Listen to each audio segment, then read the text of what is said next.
नमस्कार, जय हिंद दोस्तों। आप देख रहे हैं मास्टर वीडियो ऑफिशियल।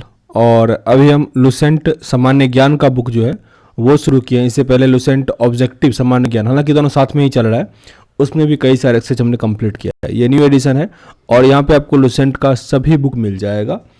तो अभी हम शुरू किए यहाँ पे प्राचीन भारत का इतिहास, शुरू से पूरा लास्ट तक कंप्लीट करेंगे। लेकिन इस वीडियो में मेनली हम प्राचीन भारतीय इतिहास के स्रोत करेंगे, फिर धीरे धीरे कंप्लीट करेंगे और फिर एक मास्टर वीडियो भी आ जाएगा जब पूरा कंप्लीट हो जाएगा। तो चलिए इसको शुरू करते हैं। साथ ही डिस्क्रिप्शन बॉक्स में टेलीग्राम और इंस्टाग्राम का लिंक दिया गया है, तो वहाँ पे अगर कोई क्वेरी हो तो वहाँ आप मेरे से बात कर सकते हैं। अभी हम यहाँ पे शुरू करते हैं भारत का इतिहास। चैनल पे नहीं है मेरे भाई, सब्सक्राइब जरूर कर दीजिएगा।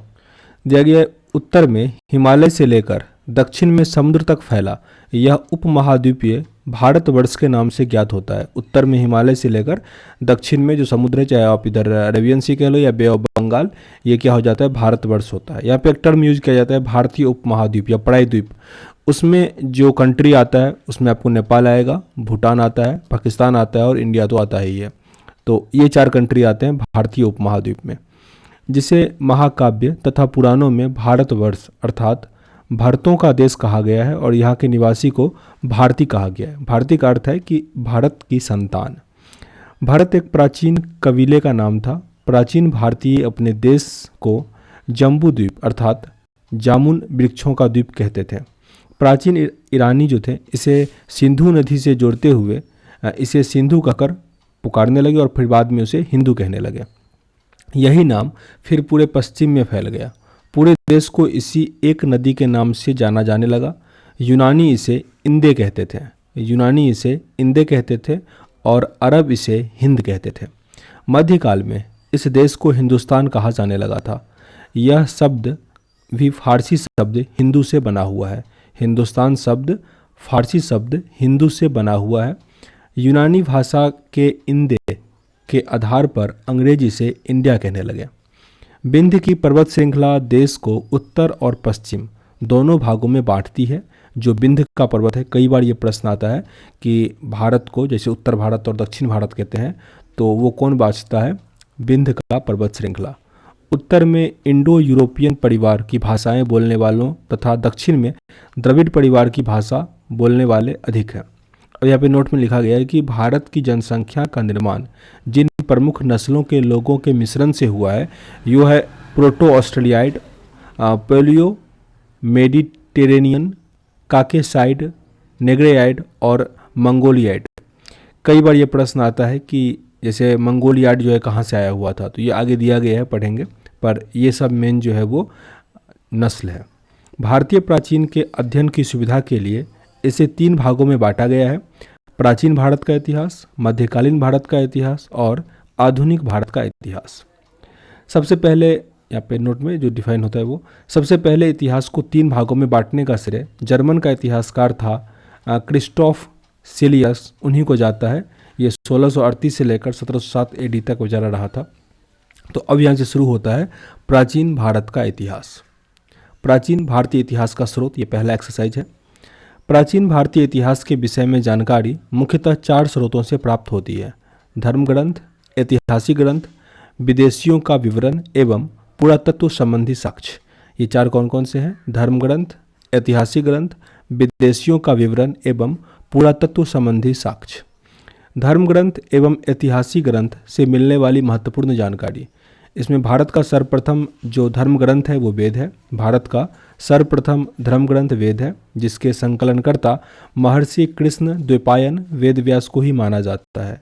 वेद वसुदेव कुंडकम का उपदेश देता है। भारतीय परंपरा वेदों को नित्य तथा अपौरुषेय मानती है। वेद 4 है: ऋग्वेद, यजुर्वेद, सामवेद और अर्थवेद। नाम ऐसे ही याद रखना है: ऋग्वेद, यजुर्वेद, सामवेद, अर्थवेद। सबसे पुराना वेद ऋग्वेद और सबसे नया वेद अर्थवेद। इन 4 वेदों को ही संहिता कहा जाता है। इन 4 वेदों को ही संहिता कहा जाता है। अब पहला यहाँ पे दिया गया ऋग्वेद। ऋचाओं जो श्लोक होता है ना, सूक्त, उसी को ऋचा कहा जाता है। ऋचाओं के क्रमबद्ध ज्ञान के संग्रह को ऋग्वेद कहा जाता है।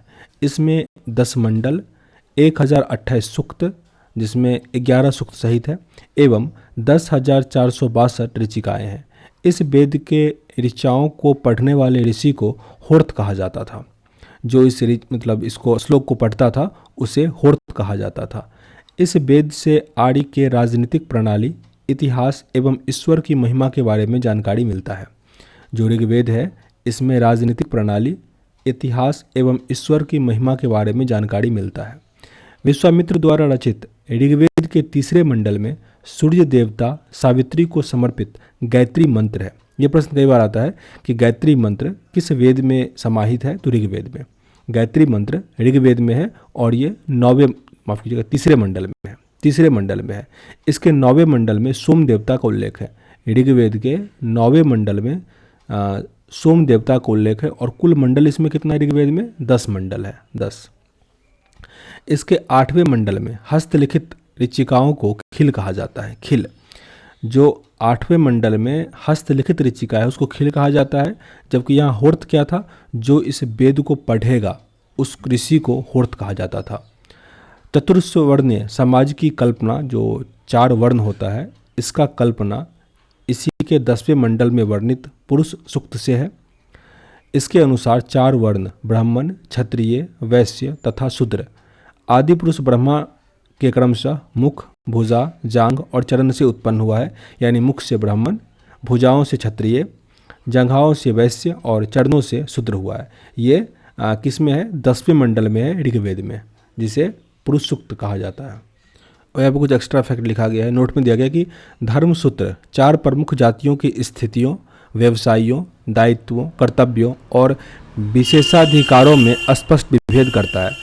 यहाँ पे वो तो था मतलब ऋग्वेद, जबकि धर्मसूत्र की अगर बात करें तो जातियों का स्थिति उनके व्यवसाय से, दायित्व से, कर्तव्य और विशेषाधिकारों से स्पष्ट विभेद करता है।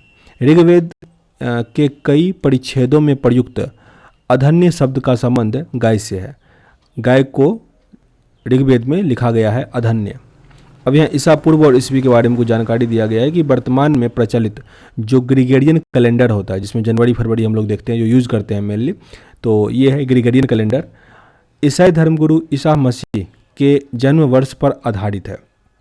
ईसा मसीह के जन्म से पहले को ईसा पूर्व, जिसको बीसी कहा जाता है, before the birth of Jesus Christ कहा जाता है, या फिर बिफोर सेंचुरियन भी कहा जाता है। इससे पूर्व के वर्षों की उल्टी गिनती की दिशा में होती है। जैसे कि महात्मा बुद्ध का जन्म 563 ईसा पूर्व में और उनकी मृत्यु 483 ईसा पूर्व में हुआ था। महात्मा बुद्ध का जन्म 563 ईसा पूर्व पे ध्यान देना है और इनकी मृत्यु 483 ईसा पूर्व में हुआ है। यानी ईसा मसीह के जन्म के 563 वर्ष पूर्व महात्मा बुद्ध का जन्म हुआ था और ईसा मसीह के जन्म के 483 वर्ष पूर्व उनकी मृत्यु हुआ था। मतलब ईसा मसीह के जन्म को 0 माना गया, उससे 1 साल अगर पहले की बात होगा तो उसको 1 BC लिखेंगे, और अगर उसके बाद वाला बात होगा तो 1 AD लिखेंगे। ठीक ना, ऐसा होता है एनो डोमिनी। आगे दिया गया ईसा मसीह के जन्म तिथि के आरंभ हुआ सन ईसवी सन कहलाता है। मतलब उस जहाँ से वो शुरू हुआ, इस 0 से शुरू हुआ, उसके बाद सन कहलाता है। इसके लिए संक्षेप में ई लिखा जाता है, यानी ईसवी। ई को लैटिन भाषा में एडी लिखा जाता है, जिसका एडी का जो अर्थ होता है वो एनो डोमिनी होता है, जिसका शाब्दिक अर्थ in the year of Lord Jesus Christ.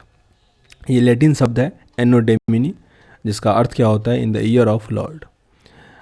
Vincent Arthur Smith ने प्राचीन भारत का पहला सुव्यवस्थित इतिहास अर्ली हिस्ट्री ऑफ इंडिया 1904 में तैयार किया। इस पुस्तक के 1/3 भाग में केवल सिकंदर का आक्रमण वर्णित है।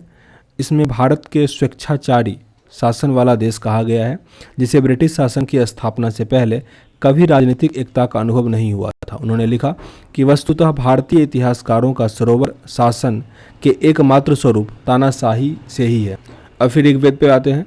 वामना अवतार के 3 पगों का जो व्याख्या है वो भी ऋग्वेद से ही प्राप्त होता है। 3 पग में पूरी धरती माप लिया था, पढ़े होंगे।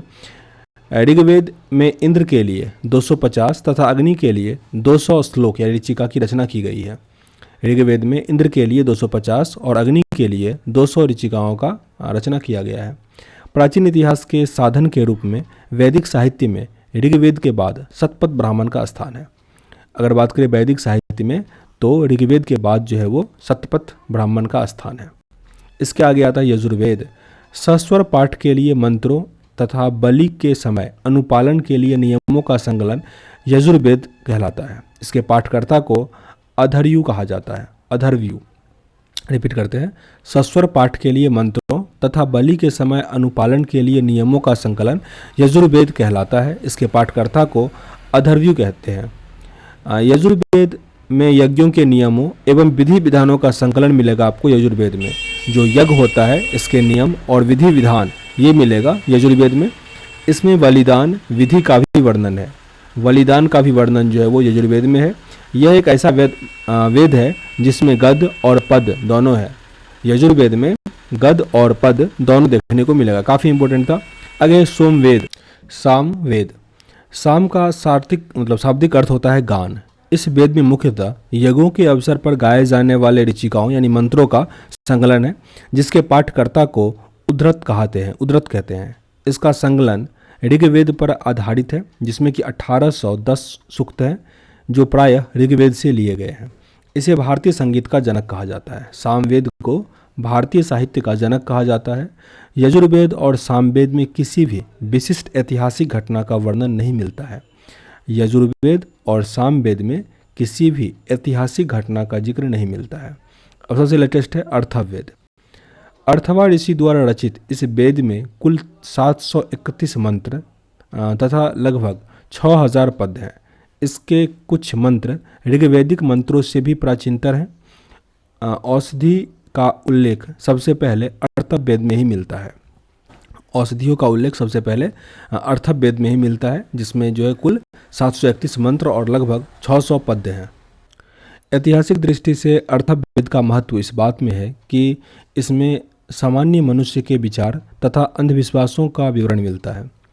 पृथ्वी सूक्त अर्थववेद का प्रतिनिधि सूक्त माना जाता है। इसमें मानव जीवन के सभी पक्ष, गृह निर्माण, कृषि की उन्नति, व्यापारिक मार्गों का गहन यानी खोज, रोग निवारण, समन्वय, विवाह तथा प्रणय गीत, राजभक्ति, राजा का चुनाव, बहुत से वनस्पतियों एवं औषधियों, साप, वशीकरण, प्रायश्चित, मातृभूमि, महात्य आदि का विवरण किया गया है। कुछ मंत्रों में जादू टोना का भी वर्णन है। अर्थववेद में परीक्षित को कुरुओं का राजा कहा गया है तथा कुरु देश की समृद्धि का अच्छा चित्रण मिलता है।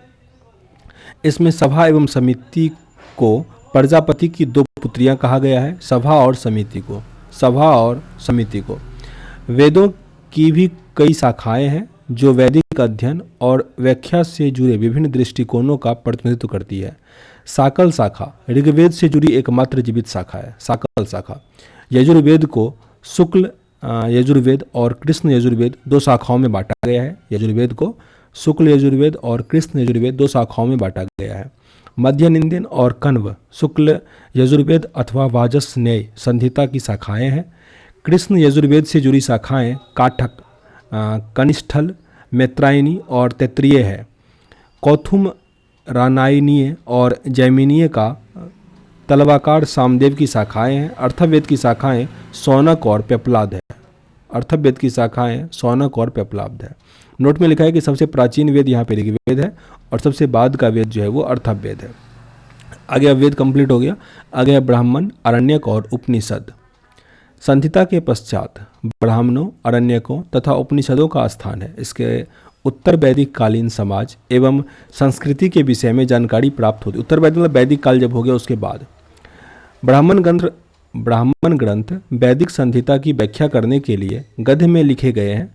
प्रत्येक संहिता के लिए अलग अलग ब्राह्मण ग्रंथ है जिसे सारणी में दिया गया है। यहाँ पे लिखा गया है कि ऋग्वेद, ऐतरेय एवं कौस्तिकी, यजुर्वेद, तैत्तिरीय और शतपथ, सामवेद, पंचविश और अर्थववेद गौपथ। इन ब्राह्मण ग्रंथों से हमें परीक्षित के बाद और बिंबिसार के पूर्व की घटना के बारे में पता चलता है।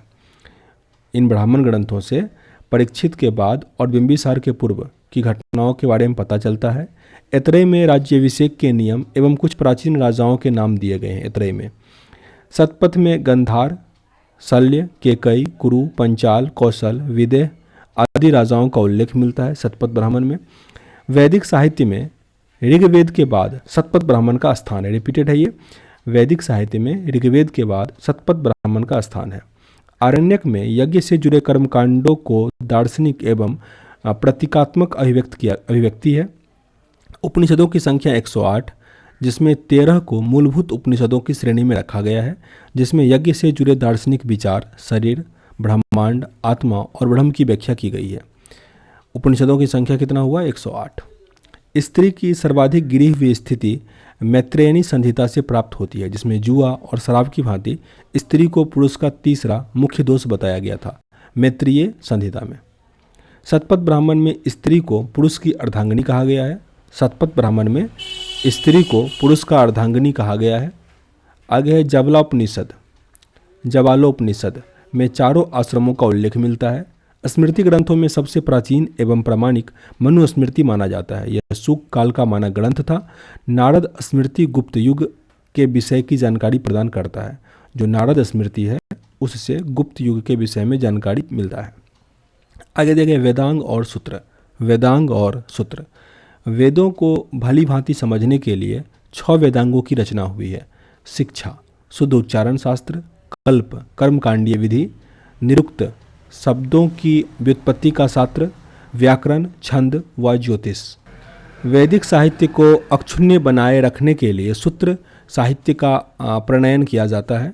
सूत्र, गृह एवं धर्मसूत्रों के अध्ययन से हमें यज्ञ विधि विधानों, कर्मकांडों तथा राजनीति विधि एवं व्यवहार से संबंधित महत्वपूर्ण बातें ज्ञात करते हैं।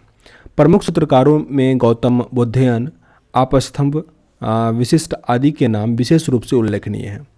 सूत्रों में गौतम धर्मसूत्र सबसे प्राचीन माना जाता है। सूत्रों में गौतम धर्मसूत्र सबसे प्राचीन माना जाता है। अब आगे पुराण दिया गया है।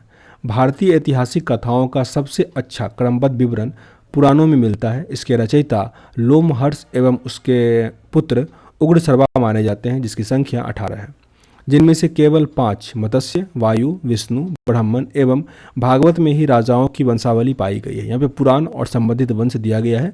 विष्णु पुराण मौर्य वंश, विष्णु पुराण मौर्य वंश, मत्स्य पुराण आंध्र सातवाहन, वायु पुराण गुप्त वंश, वायु पुराण गुप्त वंश। नोट में लिखा गया कि पुराणों में मत्स्य पुराण सबसे प्राचीन और प्रामाणिक है। कई बार ये प्रश्न आया है कि पुराणों में मत्स्य पुराण सबसे प्राचीन और प्रामाणिक है। अधिकतर पुराण सरल संस्कृत श्लोक में लिखे गए हैं।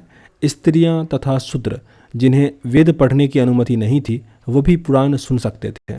पुराणों का पाठ पुजारी मंदिरों में करते थे। सामाजिक एवं सांस्कृतिक दृष्टि से अग्नि पुराण का काफ़ी महत्व है, जिसमें राजतंत्र के साथ साथ कृषि संबंधी विवरण भी किया गया है। अब आगे बौद्ध, जैन और अन्य साहित्य दिया गया है। बौद्ध, जैन और अन्य साहित्य। जातक में बौद्ध के पुनर्जन्म की कहानी वर्णित है। हीनयान का प्रमुख ग्रंथ कथा वस्तु है, जिसमें महात्मा बुद्ध का जीवन चरित्र अनेक कथनांकों में वर्णित है। जैन साहित्य का आगम कहा जाता है। जैन साहित्य को आगम कहा जाता है। जैन धर्म का प्रारंभिक इतिहास कल्पसूत्र से ज्ञात होता है। जैन धर्म का प्रारंभिक इतिहास कल्पसूत्र से ज्ञात होता है। जैन ग्रंथ भगवती सूत्र में महावीर की जीवन कृत्यों तथा अन्य समकालिकों के साथ उनके संबंधों का विचरण मिलता है। अर्थशास्त्र के लेखक चाणक्य यानी कौटिल्य और विष्णुगुप्त वही थे। अर्थशास्त्र के लेखक चाणक्य है। यह 15 अधिकरणों एवं 180 प्रकरणों में विभाजित है। इसमें मौर्यकालीन इतिहास की जानकारी प्राप्त होती है और इसका अनुवादक जो है वो साम शास्त्री थे, काफ़ी इंपॉर्टेंट है। अर्थशास्त्र के लेखक कौन है? चाणक्य है। और इसमें मौर्य काल के इतिहास की जानकारी मिलती है, जिसमें 15 अधिकरण है और 180 प्रकरण है। संस्कृत के साहित्य में ऐतिहासिक घटनाओं को क्रमबद्ध लिखने का सर्वप्रथम प्रयास कल्हण के द्वारा किया गया था। कल्हण द्वारा रचित राज्य तरंगिणी, जिसका अर्थ होता है राजाओं का नदी, है। इस ग्रंथ में 8 सर्ग हैं, जिसे तरंगों की संज्ञा दी गई है। मतलब जो 8 तरंग, ये रंगनी है तरंग, इसका अर्थ क्या होता है? सर्ग। जिसके प्रारंभ से लेकर 12वीं सदी तक के काश्मीरों का भी वर्णन है। ये कई बार ये प्रश्न आता है कि जो कल्हण के द्वारा लिखा गया राज तरंगिणी, इसमें किस राज्य के बारे में जिक्र मिलता है? तो कश्मीर के बारे में। ये एनटीपीसी ग्रुप डी भी जो ढेर सारा एग्जाम हो, इसमें ये सब प्रश्न कई बार आया है। अरबों की सिंध विजय का वृत्तांत चचनामा, जिसके लेखक हैं अली अहमद, इसमें सुरक्षित है। अष्टाध्यायी संस्कृत भाषा व्याकरण का प्रथम पुस्तक के लेखक पाणिनि है। ये भी प्रश्न एनटीपीसी मेरे से ही पूछा गया था लेवल 6 में। अष्टाध्यायी ये नहीं था, अष्टाध्यायी के लेखक पाणिनि, ये पूछा था संस्कृत भाषा के व्याकरण का प्रथम पुस्तक किनके द्वारा लिखा गया था? पाणिनि के द्वारा। इससे मौर्य के पहले का इतिहास एवं मौर्य युगीन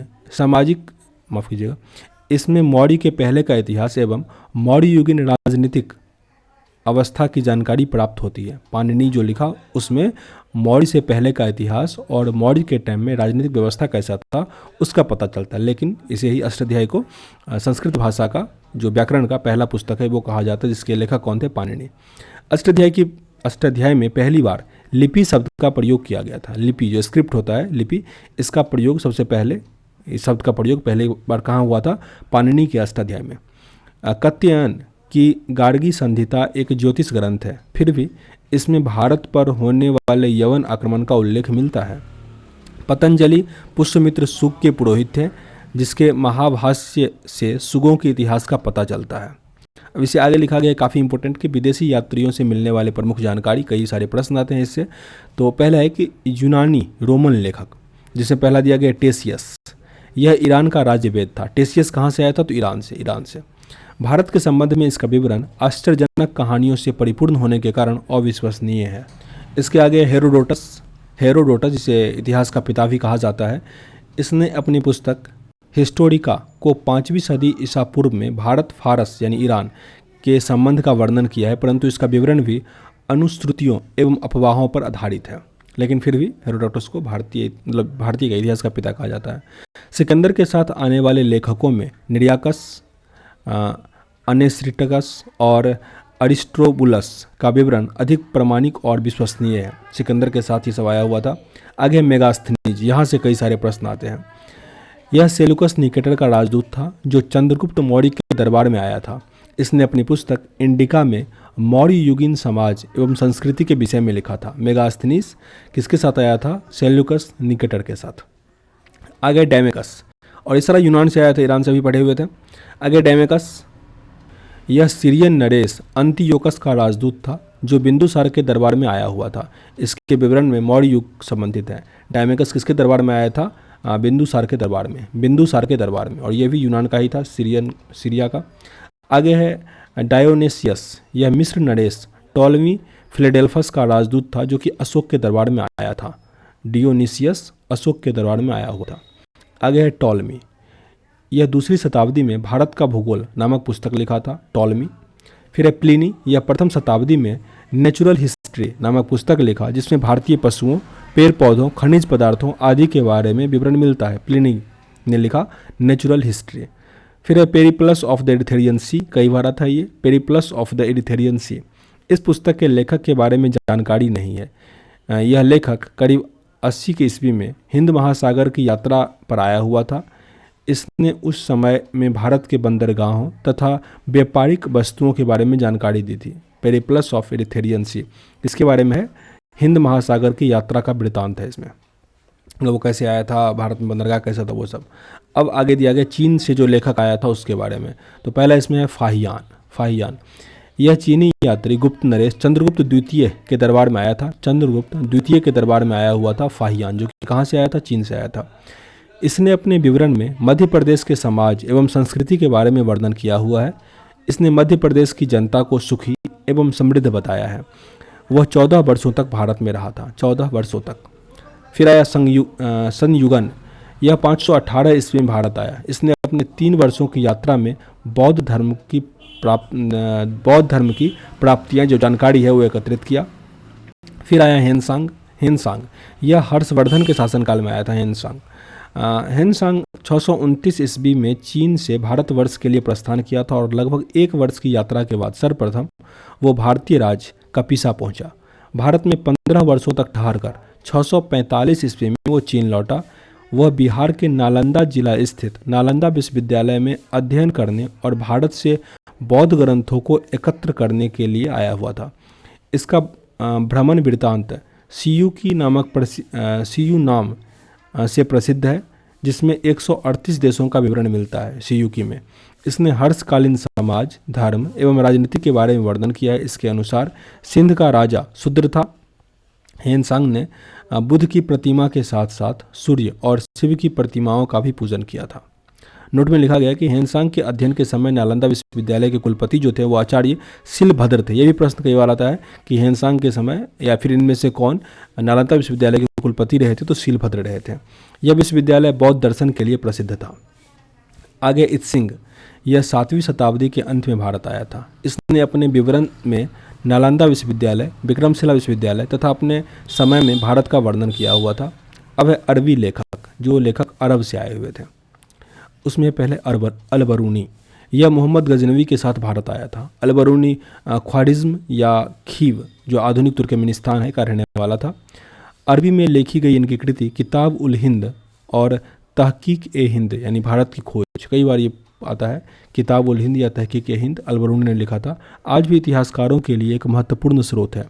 ये एक विस्तृत ग्रंथ है जो कि धर्म और दर्शन, त्यौहार, खगोल विज्ञान, कीमिया, रीति रिवाज तथा प्रथाओं, सामाजिक जीवन, भार तौल एवं मापन विधि, मूर्तिकला, कानून, मापतंत्र विज्ञान आदि विषयों के आधार पर 80 अध्यायों में विभाजित है। इसमें राजपूत कालीन समाज, धर्म, रीति रिवाज, राजनीति आदि पर सुंदर प्रकाश डाला गया है। आगे फिर इब्न बतूता, इसके द्वारा अरबी भाषा में लिखा गया यात्रा वृत्तांत जो है वो रेहला है। रेहला 14वीं शताब्दी में भारतीय उपमहाद्वीप के सामाजिक तथा सांस्कृतिक जीवन के विषय में बहुत ही प्रचुर तथा रोचक जानकारी देता है।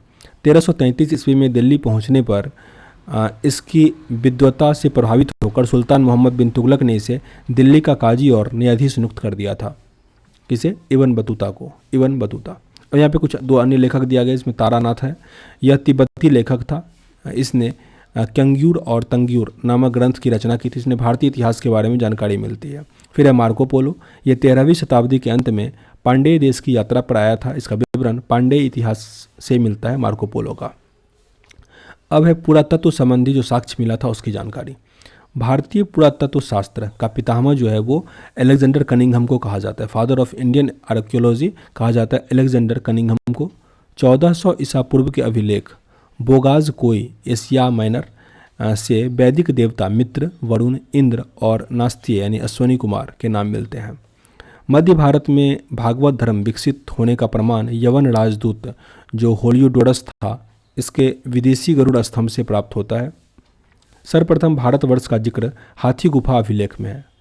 भारतवर्ष का जिक्र हाथी गुफा अभिलेख में सर्वप्रथम मिला। सर्वप्रथम दुर्भिक्ष की जानकारी देने वाला अभिलेख सोहगोरा अभिलेख है। इस अभिलेख में संकट काल में उपयोग हेतु खाद्यान्न सुरक्षित करने का भी उपयोग है। इमरजेंसी टाइम के लिए खाद्य सुरक्षित रखो।